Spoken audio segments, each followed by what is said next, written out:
నమస్తే ఫ్రెండ్స్. ఈరోజు ఉండ్రాళ్ళ పాయసం వినాయక చవితికి వినాయకుడికి ఎంతో ఇష్టమైన ఉండ్రాళ్ళ పాయసం ఏ విధంగా చేయాలో చూసేది. నేను ఒక కప్పు బియ్యం పిండి తీసుకున్నానండి. ఒక కప్పు వాటర్ పోసుకుని నీళ్ళు పెట్టి మరిగించుకోవాలి. ఈ కప్పుతో తీసుకోవాలండి. ఈ కప్పు వాటర్ తీసుకోవాలి. ఏ కప్పు అయితే తీసుకున్నామో పిండి ఆ కప్పుతోటే ఒక కప్పు వాటర్ తీసుకుని మరిగించుకోవాలి. ఇప్పుడు స్టవ్ వెలిగించుకొని ఒక కప్పు బియ్యం పిండికి ఒక కప్పు వాటర్ తీసుకున్నాం కదండి. ఇప్పుడు ఇందులో కొంచెం సాల్ట్, ఎంతో కాదు, కొంచెం, ఎక్కువేం అవసరం లేదు, కొంచెం సాల్ట్ వేసుకోవాలి. సాల్ట్ వేసేయండి, కొంచెమే, ఎక్కువ అవసరం లేదు, ఒక చిటికెడు. ఇప్పుడు ఈ నీళ్ళు బాగా బాయిల్ అవ్వాలండి. ఇలా నీళ్ళు మసులుతున్నప్పుడు మనం ఏ గిన్నెతో అయితే తీసుకున్నా ఆ గిన్నె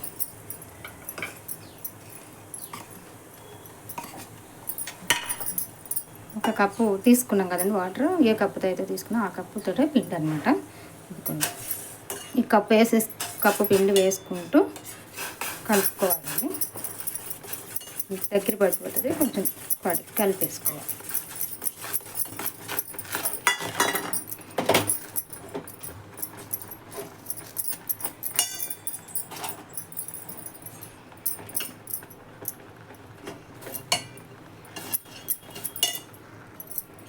ఇలాగా దగ్గర పడేలా కలుపుకోవాలండి.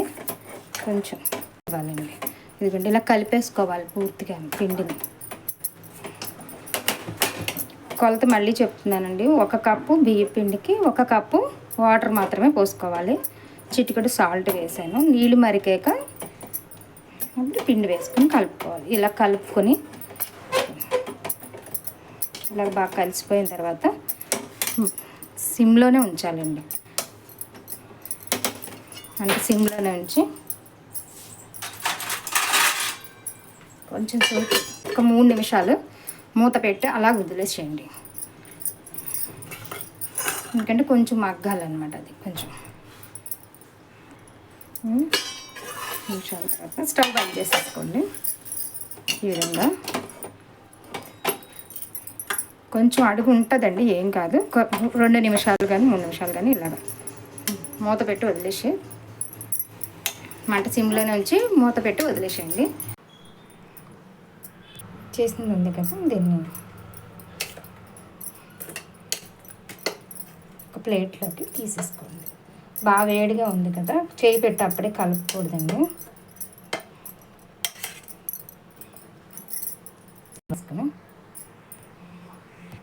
ఇప్పుడు ఈ పిండిని కొంచెం చల్లారనివ్వండి. బాగా వేడిగా ఉంది కదా, మనకి చేయి కాలుతుంది అనమాట. అప్పుడే చేయి పెట్టి కలపకండి, కాలుతుంది కదా. కొంచెం చల్లారనివ్వండి. కొంచెం ఇలా కొంచెం నాకు లైట్గా గోరెచ్చగా ఉందండి, పర్వాలేదు. ఇంకా బాగా పూర్తిగా చల్లారకల, కొంచెం మన చేతికి పట్టుకోగలనంత ఈ విధంగా బాగా మెత్తగా చేసుకోవాలి. మీకు ఏమైనా పిండి చేతికి అంటుకుపోతుంది అనుకోండి, కొంచెం పొడి పిండి జల్లుకుని కలుపుకోండి.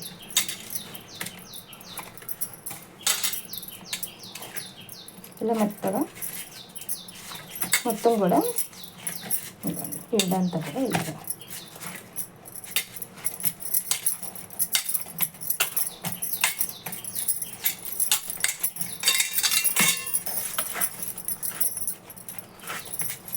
ఉండలా చేసేసుకోండి.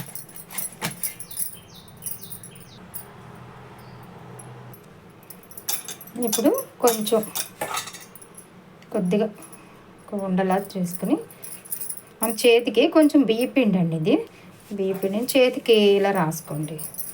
అంటే చేతికి మనకు అంటుకోకుండా ఉంటుంది అన్నమాట.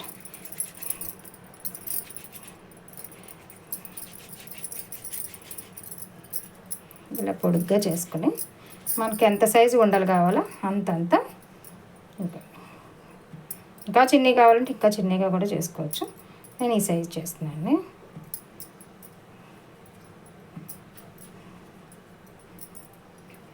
ఇలా కొంచెం కొంచెం ఇలా పక్కకు పెట్టేసుకోండి. ఇలా ముక్కలుగా చేసుకున్నాం కదండి. దీన్ని కొంచెం చేతికి బియ్య పిండి రాసుకుని ఇలా పక్కన పెట్టుకుని ఇలాగ ఉండ కింద చుట్టేసుకొని ఒక ప్లేట్లో వేసుకోండి, ఒక బౌల్లో. ఇలా అన్నీ కూడా చుట్టేసుకోండి. ఈవెన్గా అన్నీ ఒకే సైజులో ఉండేలా చుట్టేసుకోండి. ఇలా అన్నీ కూడా ఇలా నేను ఎందుకు చూపించానంటే కొంచెం తొందరగా ఈజీగా అయిపోతుందని ఈ విధంగా చూపించానండి. ఇలా తీసుకుని ఇలా ఉండలా చేసేసుకొని పక్కన పెట్టేసుకోండి.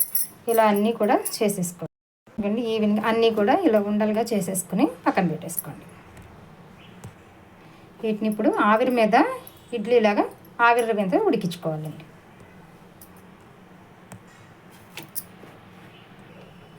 ఈ విధంగా చేసుకున్న ఉండలన్నీ కూడా ఈ ఇడ్లీ పాత్రలో ఇలా అడ్జస్ట్ చేసేసుకోండి. నాకు 2 రేకుల్లో కూడా వచ్చేసినాయి. ఈ విధంగా అడ్జస్ట్ చేసేసుకుని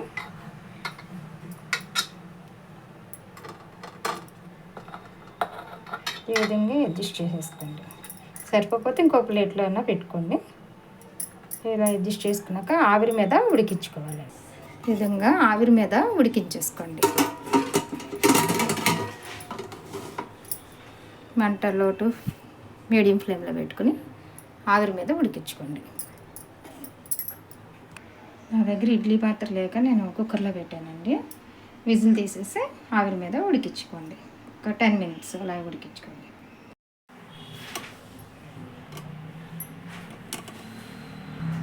ఎందుకంటే ఆవిరి మీద 15 నిమిషాల పాటు ఉడికించేసాను. ఇప్పుడు వీటిని పాలల్లో వేసుకుని పాయసం చేసుకోవచ్చు. ఇదిగోండి జీడిపప్పు కొంచెం, అలాగే పచ్చి కొబ్బరి అండి చిన్న ముక్కలు కోసి పక్కన పెట్టుకోండి. ఇవి ఒక ప్లేట్లో తీసుకుని పక్కన పెట్టుకోండి. పాయసానికి తగ్గ పాలు పోసుకోండి. అంటే నేను తీసుకున్న క్వాంటిటీకి నాకు 3 కప్పులు పాలు అయితే పట్టినాయండి. ఇప్పుడు వీటిని మరిగించుకుంటాం.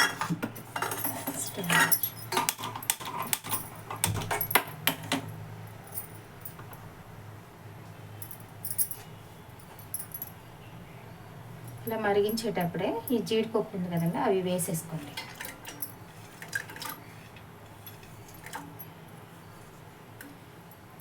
జీడిపప్పు వేసేసుకోండి. మేము వేపి వేసుకుంటామంటే తర్వాత చివరిలో వేసుకోవచ్చు. లేదు ఇలాగ వేసుకునేటట్టయితే ముందే వేసుకోవాలండి జీడిపప్పు. నేనేం జీడిపప్పు వేపలేదండి, జీడిపప్పు వేస్తున్నాను. పచ్చి కొబ్బరి అప్పుడే వేయొద్దండి. మంట మీడియం ఫ్లేమ్లో పెట్టి పాలు బాగా మరగనివ్వండి. పాలు ఇలా మరుగుతున్నాయి కదండి, ఇలా మరుగుతున్నప్పుడు ఈ కొబ్బరి ముక్కలు వేసేసుకోండి. అలాగే మనం చేసి పెట్టుకున్నాం కదండి, ఆవిరి మీద ఉడికించుకున్నాం కదా, ఇవి కూడా వేసేసుకోండి మొత్తం.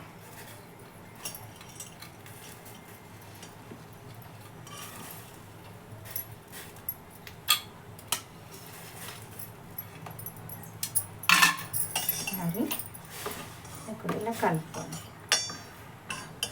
బాగా కలిపి మాకండి, కొంచెం అలా కలిపి తీసేయండి. మంట ఇప్పుడు సిమ్లోనే పెట్టుకోండి. ఇలా 2-3 పొంగులు వచ్చే వరకు ఉడికించుకోండి. కొంచెం ఇలా 2-3 పొంగులు వచ్చే వరకు ఉడికించుకోండి. ఇక 2 స్పూన్లు బియ్యం పిండి అండి ఒక బౌల్లోకి తీసుకుని కొంచెం వాటర్, మరి ఎక్కువ కాదండి, కొంచెం వాటర్ పోసుకుని ఇలాగ ఉండలు లేకుండా కలిపేసుకుని పక్కన పెట్టుకోండి. కొంచెం బాగా తిక్కుగా ఉంది కదా, ఇంకొంచెం వాటర్ పోసుకోండి.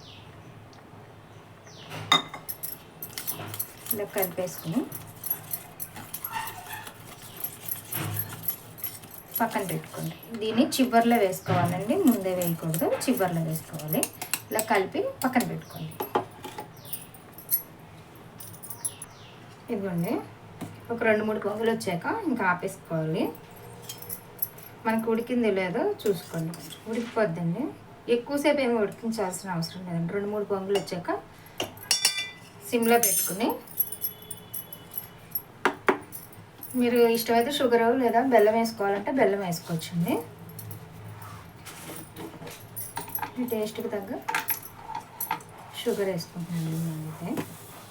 బెల్లం కూడా వేసుకోవచ్చండి. దీనికి సరిపడా షుగర్ వేసుకుని కొంచెం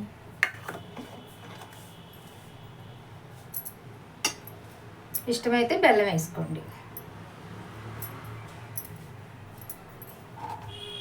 ఇదిగోండి సిమ్లోనే పెట్టుకోండి.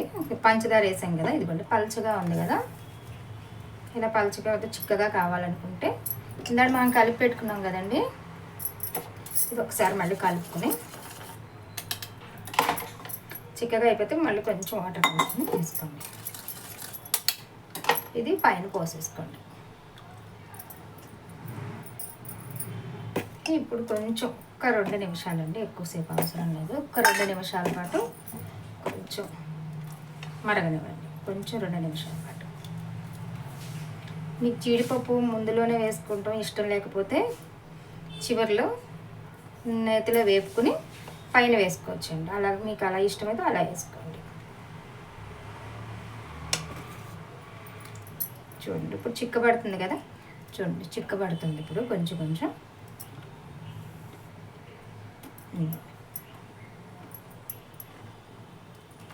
మంటని కొంచెం మీడియంలో పెట్టుకోండి.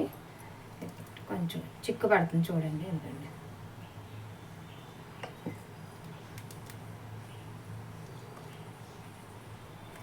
ఇలా చిక్కబడుతున్నప్పుడు ఇంకా స్టవ్ ఆఫ్ చేసేసుకోండి. చాలా బాగుంటుందండి. వినాయక చవితికి వినాయకునికి నైవేద్యంగా కూడా సమర్పిస్తాం కదా ఇది. ఇదిగోండి ఉండ్రాళ్ళ పాయసం.